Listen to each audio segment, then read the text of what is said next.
악뮤의 노래, 우리 소문의 낙원, 불치병이 없는 세상, 바로 요한계시록에 있는 바로 그와 같은 천국을, 그리고 회복의 이야기와 천국의 삶을 그들의 곡 속에서 잘 적어 놓았습니다. 이렇게 악뮤 남매가 보여준 회복 이야기, 그리고 새 노래를 부르는 이야기는 성경에 기록된 예수님의 제자뿐만 아니라 오늘을 살아가는 예수님의 제자의 전형적인 삶의 모습이라고도 할 수 있습니다. 특별히 오늘 말씀은 예수님의 부활 이야기 중에 의사인 누가가 기록한 엠마오 두 제자 이야기입니다. 여기서 누가는 12사도와 다른 제자들처럼 문을 닫고 두려워하느니 제자 공동체를 떠나 차라리 집으로 돌아가는 것을 선택한 대표적인 제자인 엠마오로 가던 두 제자에 대해서 예수님께서 어떻게 진단하고 어떻게 치료하시는지를 의사 입장에서 자세히 기록했다고 할 수 있습니다. 우리에게도 엠마오로 가는 두 제자의 모습과 삶이 있기에 누가와 같이 들여다볼 필요가 있기에 오늘 말씀을 나눕니다. 첫 번째, 누가는 예수님의 부재로 인해 두 제자에게 생긴 일을 하나씩 자세히 기록합니다. 두 제자가 예루살렘에서 떠나서 엠마오 마을로 가는 것부터 오늘 말씀은 기록하고 있습니다. 앞에서 말씀드렸듯이 두 제자는 12사도와 다른 제자들처럼 문을 닫고 두려워하느니 차라리 제자 공동체를 떠나 집으로 돌아가는 것을 선택한 제자들입니다. 그리고 누가는 예수님의 등장과 함께 이들에게 있는 문제를 하나씩 진단하고 있습니다. 이들에게서 발견된 첫 번째 문제는 예수님의 제자라는 관점에서 볼 때 본질적인 문제입니다. 바로 스승이신 예수님과의 관계에서 문제가 있다는 것을 드러내고 있습니다. 그것은 바로 이들이 스승이신 예수님을 알아보지 못했다는 겁니다. 오늘 말씀 바로 앞 15절과 16절 말씀을 우리 함께 읽습니다. 시작. 그들이 서로 이야기하며 문의할 때에 예수께서 가까이 이르러 그들과 함께 동행하시나 그들의 눈이 가리어져서 그인 줄 알지 못하거늘. 예수님께서 가까이 오셨으나 알아보지 못했다. 제자가 스승을 가까이에서도 알아보지 못하면 그것은 제자의 자격이 없는 것입니다. 이처럼 예수님과 제자로서의 관계 속에서도 문제가 있었습니다. 또 다른 문제는 본질적인 신앙의 문제입니다. 두 사람이 예수님을 누구로 알고 있느냐의 문제입니다. 19절에서 그들은 예수 그리스도라 말하지 않고 나사렛 예수의 일이라고 분명히 말하고 있습니다. 타 종교에서 예수님을 예수 그리스도라 말하지 않고 나사렛 예수라고 말하는 그 단어를 쓰고 있는 것입니다. 그리고 예수님을 하나님과 모든 백성 앞에서 말과 일에 능하신 선지자라고 말합니다. 두 사람은 분명 예수님을 잘못 알고 있었습니다. 또한 우리는 이 사람이 이스라엘을 속량할 자라고 바랬지만 십자가 죽음은 사형 판결에 따른 것이지 속량한 것이 아니라고 실패했다고 본 것입니다. 그러므로 이들은 예수 그리스도 십자가 복음에 대한 분명한 문제가 있었습니다. 마지막으로 이들에게는 예수 그리스도 부활의 복음에 대한 문제가 있었습니다. 다른 제자들 같이 빈 무덤을 부활의 증거로 받아들이지 않았습니다. 예수님의 부활에 대해서 믿지 않은 것입니다. 우리 오늘 말씀 22절에서 24절 말씀을 함께 읽습니다. 시작. 또한 우리 중에 어떤 여자들이 우리로 놀라게 하였으니 이는 그들이 새벽에 무덤에 갔다가 그의 시체는 보지 못하고 와서 그가 살아나셨다 하는 천사들의 나타남을 보았다 함이라. 또 우리와 함께 한 자 중에 두어 사람이 무덤에가 과연 여자들이 말한 바와 같음을 보았으나 예수는 보지 못하였느니라 하거늘. 누가는 엠마오로 가는 두 제자에게 스승이신 예수님과의 관계에 문제가 있고 주님이신 예수님과의 관계에 문제가 있고 그리고 부활, 영원한 생명에 대해 문제가 있음을 분명히 기록하고 있습니다.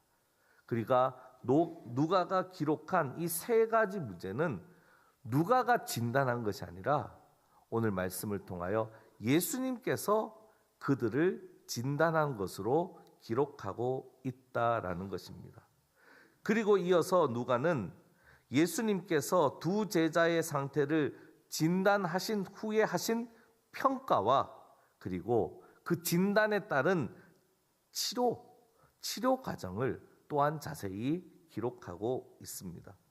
예수님께서 그들과 동행하시면서 일일이 그들의 상태를 물으시면서 하신 진단이기에 틀림없는 진단입니다. 그러기에 평가도 틀림없습니다. 오늘 말씀 25절과 26절 말씀 우리 다시 한번 읽습니다. 시작.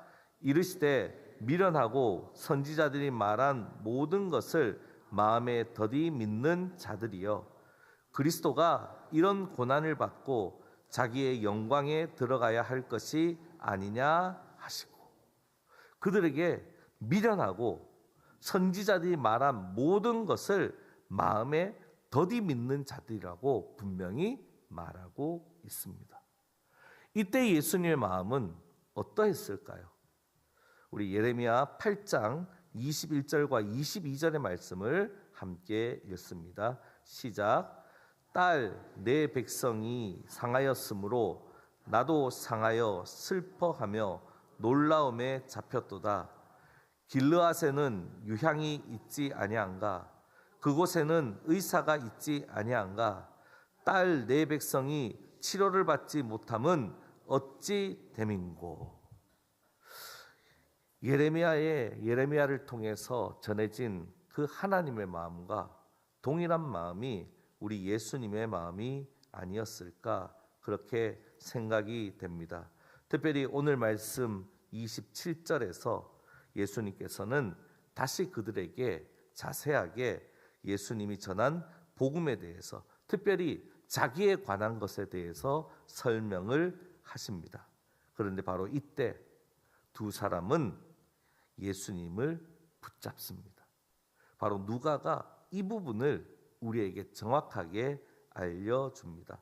27절에서 예수님은 자기에 관한 것을 자세히 설명하셨고 그리고 28절에 그들이 가는 마을에 가까이 갔을 때 예수님은 그 마을을 지나쳐 더 가려고 하셨습니다. 그런데 바로 이때 이 두 사람이 강권하는 모습을 보여 기록하고 있습니다.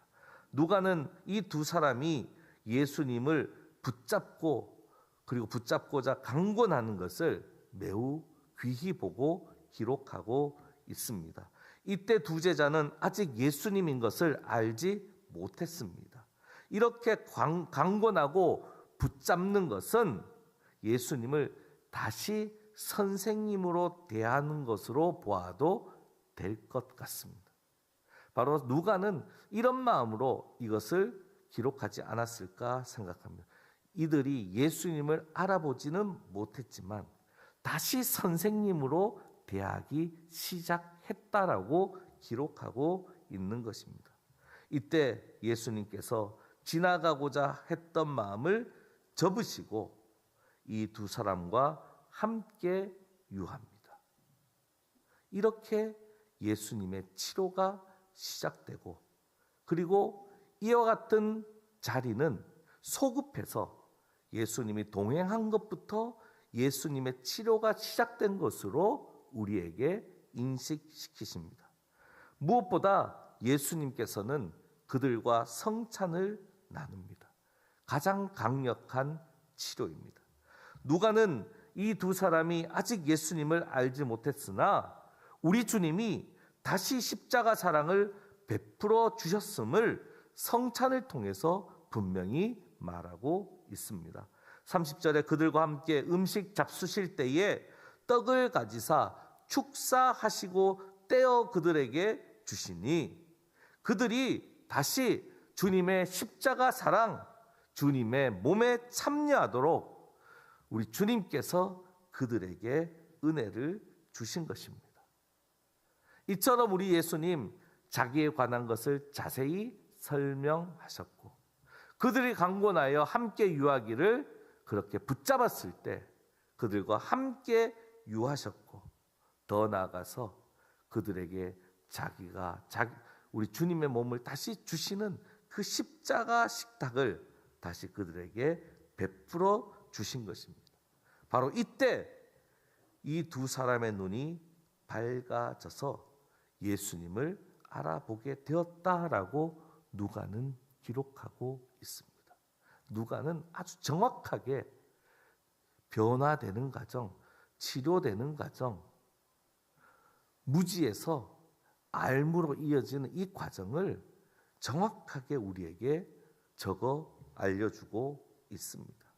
그런데 오늘 말씀은 비록 두 사람의 눈이 밝아져 예수님을 알아보게 되었지만 예수님은 그들에게 보이지 않았다라고 기록하고 있습니다. 누가는 이 기록을 어떤 입장에서 말하고 있는 걸까요? 예수님의 부재 때문에 이들은 예루살렘을 떠났습니다.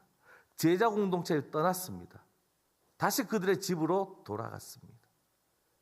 예수님의 부재 때문에 이런 일이 생긴 겁니다.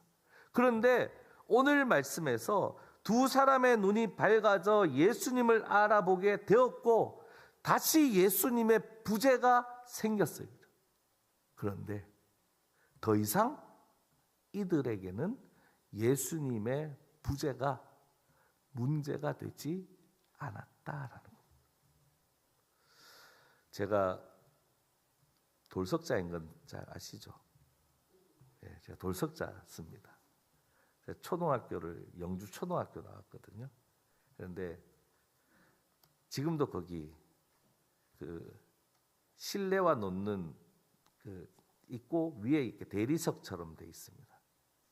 제가 거기서 신나게 놀다가 넘어지면서 그 나무 부분을 박은 게 아니라 어쩌다 보면 그 돌 부분을 박았는데 돌이 깨어졌을까요? 제 돌이 깨어졌을까요? 제가 과감하게 제 돌석자임을 증명한 거 아닙니까? 돌이 이렇게 깨졌어요. 그래서 아무도 그때부터는 제가 돌석자가 아니라는 것, 너 무슨 석자야? 이렇게 묻는 사람이 없었어요. 오늘 말씀의 두 제자는 예수님의 부재 때문에 문제가 생겼습니다. 십자가에 달려 죽으시고 묻히셨다가 부활하셨음에도 불구하고 그들에게 예수님의 부재는 공동체로부터 떠나서 자기 집으로 돌아가게 했습니다. 그런데 부활하신 예수님과 만나서 누가가 기록한 대로 진단을 했고 그 진단에 따른 정확한 주님의 조치가 이루어지므로 이제는 더 이상 예수님의 부재가 문제가 안 되는 제자로 새로워졌다라는 것을 기록하고 있습니다. 바로 이것을 오늘 우리에게 정확하게 알려줍니다. 즉 우리에게도 엠마오로 가는 두 제자와 같은 믿음의 모습, 이해의 모습, 예수님의 부재로 인한 여러 문제가 있는데 우리 역시 이 과정을 통해서 두 사람이 예수님의 부재가 더 이상 문제가 되지 않는 제자로 새로워진 것처럼 바로 우리에게도 이와 같이 될 것을 분명하게 알려주고 있는 것입니다. 이미 이들은 지난 시간에 우리가 도마의 이야기를 통하여 살펴보았듯이 예수님을 보지 않고도 믿는 제자들이 된 것을 누가는 분명하게 기록하고 있습니다. 그 방법이 무엇인지도 분명히 알려줍니다. 바로 예수님의 마음을 알고 품은 것이다. 32절에 그들이 서로 말하되 길에서 우리에게 말씀하시고 우리에게 성경을 풀어주실 때에 우리 속에서 마음이 뜨겁지 아니하더냐 하고, 이제 누가는 제자들의 여러 진단 그리고 그 과정을 통해서 결국 제자들은 집에 도착해서 그곳에 편하게 머물고 사는 인생이 아니라 예수님을 만나고 회복되고 치유되어서 보지 않고도 믿는 믿음의 사람으로 엠마오로 가는 도상에, 그 도상에서 경험하게 된 것을 분명하게 기록하고 있고, 예수님의 마음을 분명히 알고 품게 되었음을 우리에게 알려줍니다. 이렇게 말한 다음 두 사람이 보인 행동이 매우 중요합니다. 이들은 자기의 집으로 계속 가지 않았습니다. 다시 예루살렘 공동체로 돌아왔습니다.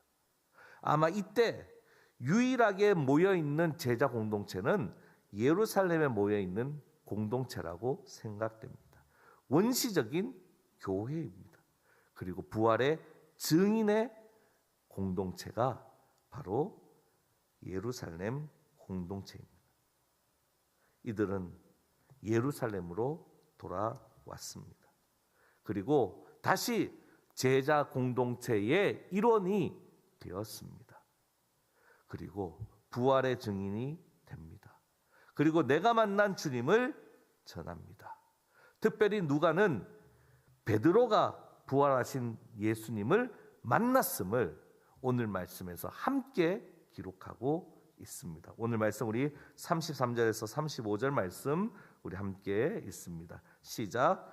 곧 그때로 일어나 예루살렘에 돌아가 보니 11 제자 및 그들과 함께한 자들이 모여 있어 말하기를 주께서 과연 살아나시고 시몬에게 보이셨다 하는지라. 두 사람도 길에서 된 일과 예수께서 떡을 떼심으로 자기들에게 알려지신 것을 말하더라. 아멘. 오늘 말씀은 이 두 사람이 부활하신 예수님을 깨달아 알게 된 다음에 엠마오로 가서 그곳에서 교회를 시작했다, 그곳에서 신앙 공동체를 시작했다라고 말하지 않습니다.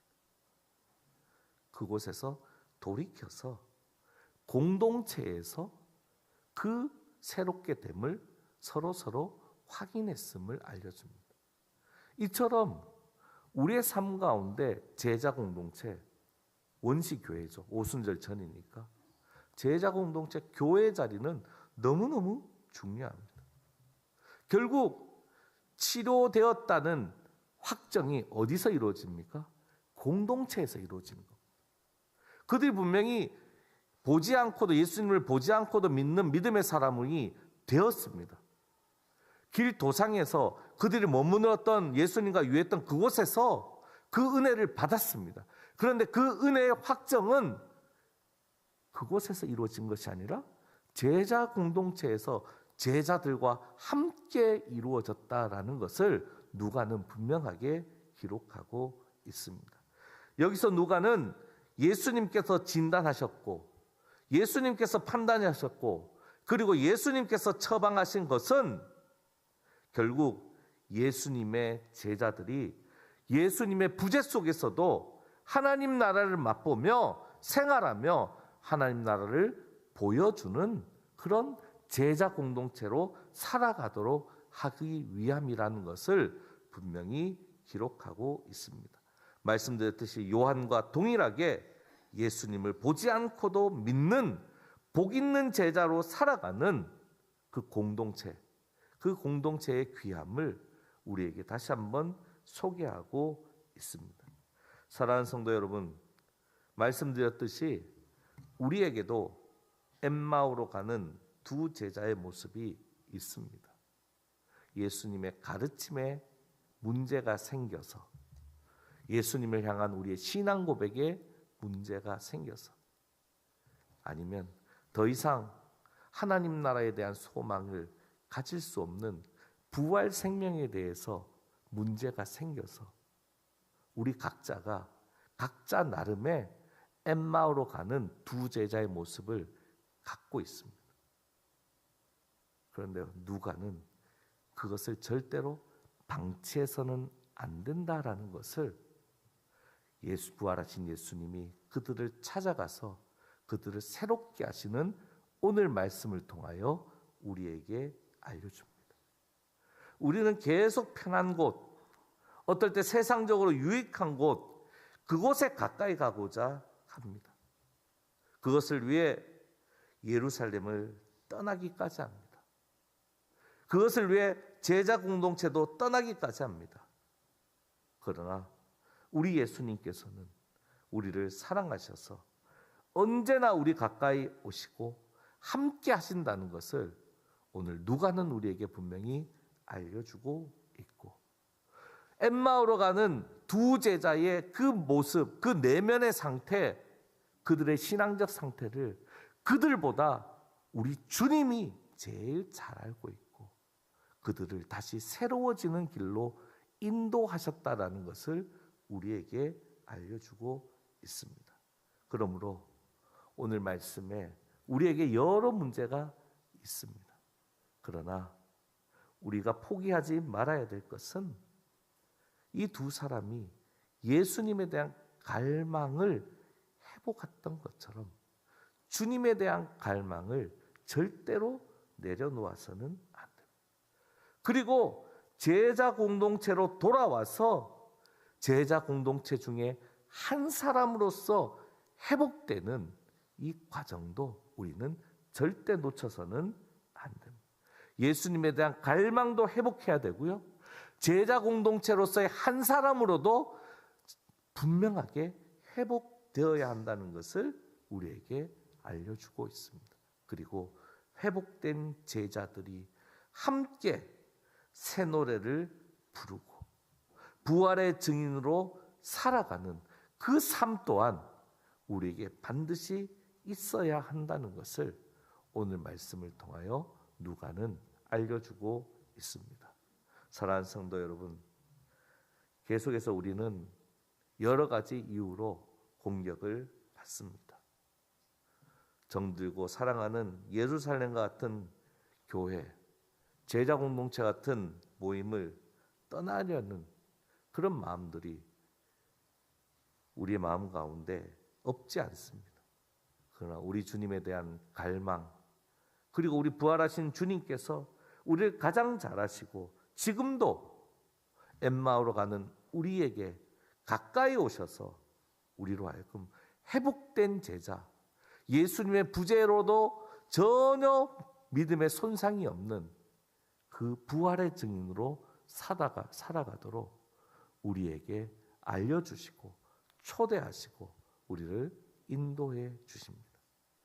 부활절 셋째 주일인 오늘 다시 한번 우리가 그 주님에 대한 갈망을 가지며 믿음 생활하는지 돌아보고, 혹여나 우리 가운데 있는 엠마오로 가는 두 제자와 같은 모습이 있다면 그 모습을 내려놓고 다시 한번 주님을 향한 갈망을 통해서 새 노래를 부르는 부활의 증인으로 회복되는 그 제자 공동체가 바로 우리 교회가 되었으면 좋겠고, 그 새 노래가 넘쳐남으로 우리의 모습과 우리의 말을 통해서 회복의 메시지뿐만 아니라 복음의 메시지까지 날마다 전해지는 부활의 증인의 삶이 바로 저와 여러분의 삶, 우리 교회의 삶 되기를 주의 이름으로 간절히 축원합니다.